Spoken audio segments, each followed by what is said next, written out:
विविध मागण्यांसाठी रास्तभाव धान्य व केरोसिन परवानाधारक दुकानदारांचे जिल्हाधिकारी कार्यालयासमोर एक दिवसीय धरणे आंदोलन।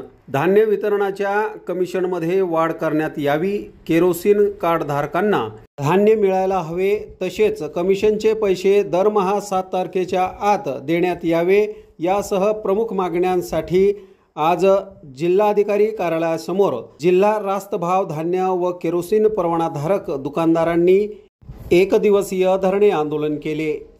तसेच 8 जुलै रोजी आझाद मैदानावर धरणे आंदोलन करण्यात येणार असल्याचा इशारा देखील दिलेल्या निवेदनात करण्यात आला आहे।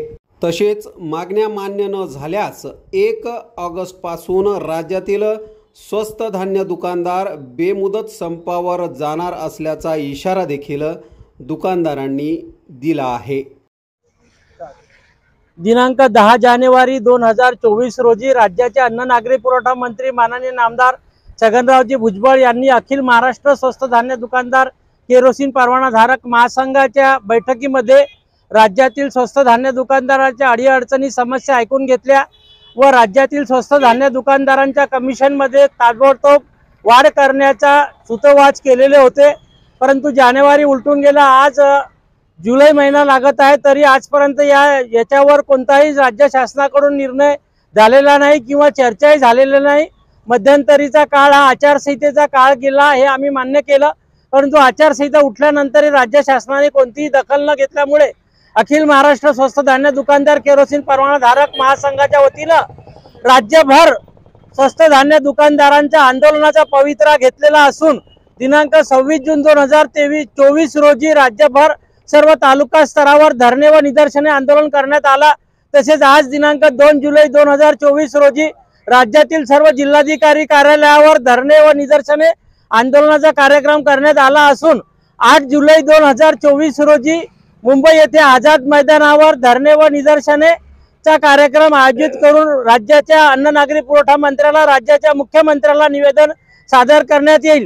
त्यावरही निर्णय न झाल्यास राज्यातील स्वस्त धान्य दुकानदार 1 ऑगस्ट 2023 पासून बेमुदत बंद राहतील याची राज्य सरकारने नोंद घ्यावी अशी महासंघाने विनंती केलेली आहे।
संपर्क करा।